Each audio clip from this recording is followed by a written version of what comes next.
Hello there. Welcome back to Dad Drinks. As you can see, I am not at the Dad Drinks bar, and I hope that you can hear everything I'm about to say and the story I'm about to tell you. We are at Mr. Sancho's in Cozumel, Mexico. We got here on the Carnival Jubilee. It's myself and, I don't know, are we gonna call her Mrs. Dad Drinks or Mom Drinks? Y'all let me know in the comments. But it's our anniversary cruise, and we decided to come here to Cozumel. And if you want to show them a bit,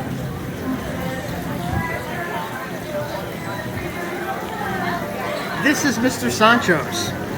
And I decided that the drink I was going to do this week is going to be the Miami Vice. And we're going to do Miami Vice, not only the drink, but also the story I'm going to tell is Miami Vice, the TV show.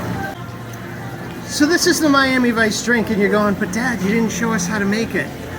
That's because it's not that it's complicated, but it's involved, right? You gotta make a Piña Colada, a frozen Piña Colada, that's the white stuff on top, and then a frozen Strawberry Daiquiri, which is the red stuff here on the bottom. And it just gets involved because you gotta mix them up in two separate blenders. Nobody's got two separate blenders. So you're mixing it up in one blender, then you gotta go clean the blender out, you gotta mix it up again. So generally, I'm thinking most people, the only time they're drinking this is when they're on vacation. They're not drinking this like after working their day's work and coming home, or as I do, walking down the hallway from my home office back to the Dad Drinks bar. So what I will do though is I think later on I'm going to throw up a post, and I'll give you a recipe for how to batch this. So you can make like a gallon worth of strawberry daiquiris and a gallon worth of Piña Colada. That way when you have a party, you just have it all in the fridge or in the freezer, you pull it out, you mix them up, and they're good to go. So as I said, it's a Piña Colada, which we did a week or so ago, a couple weeks ago. And then it's the strawberry daiquiri, which we haven't really made separately yet, but the recipe is in the blog, daddrinks.com. And that's not bad. So now we've got the drink. We're here in wonderful Mexico, in Cozumel. We got the ocean by over there, we got the beach over there. So let's tell the story. And the story I'm going to talk about is how Miami Vice came to be made and how it basically changed television. It changed the way they wrote movies and TV shows, how they directed them, how they produced them. It was a cultural phenomenon. And it all starts in 1984 with Brandon Tartikoff sitting at 30 Rockefeller Place, the headquarters of NBC, and writing two words down on a piece of paper. And that was it. And he wrote this down, and all it said was MTV Cops. And that was it. He wrote that down. He then went to Anthony Yerkovich, who was producing and writing at the time for Hill Street Blues, and said, what do you think you can do with this? And Anthony Yerkovich said, you know what, I kind of got this idea buzzing around my head like this bee is buzzing around us. I've got this idea buzzing around my head about Vice Cops in Miami, and I think that'll work perfectly. And that's where we got Miami Vice.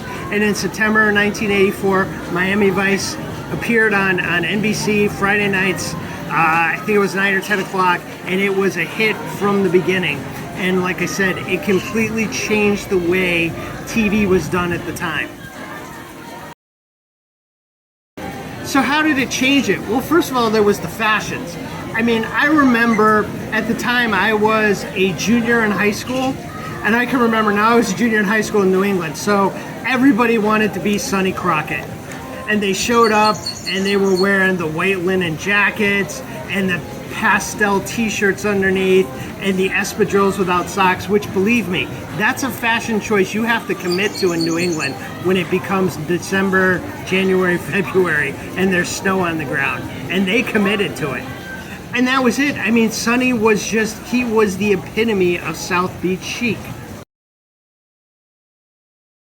And then, of course, there was Ricardo, there was Tubbs, right? And Tubbs, in his fashionable suits, all tailor-made and everything else. And what was Tubbs? Tubbs was he was New York City fashion. He was New York City urban fashion, and that's what they wanted. They wanted those two juxtapositions. And that's what it became. It was this whole thing about fashion.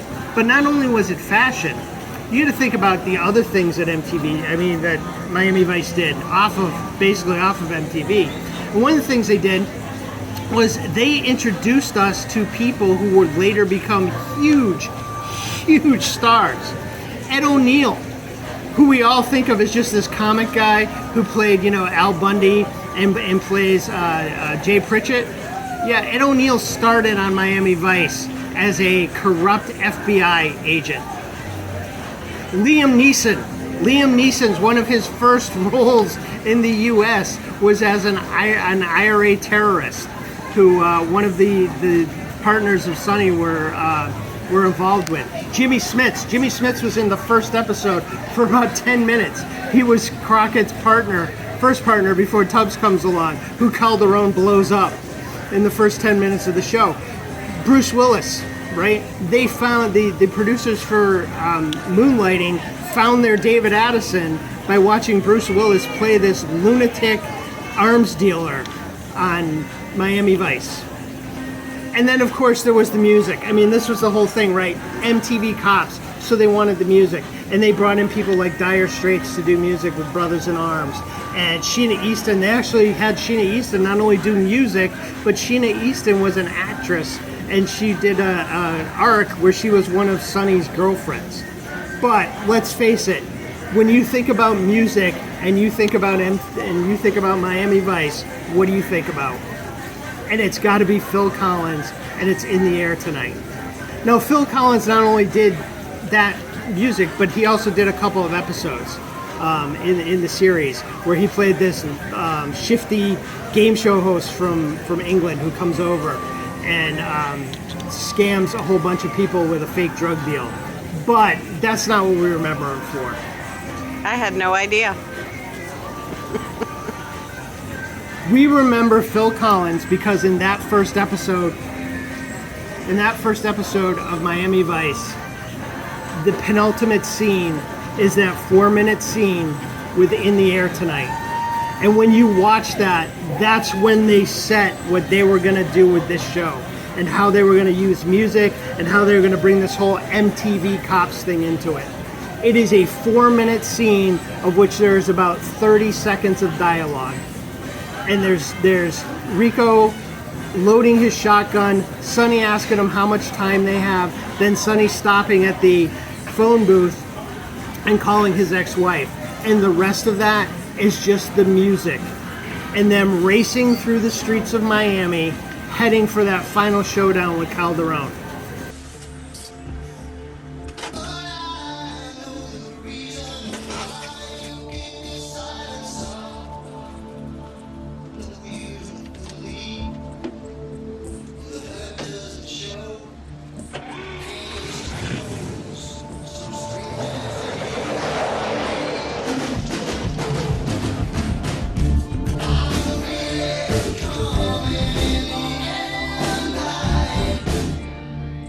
And come on, you all know, you did it, didn't you, right?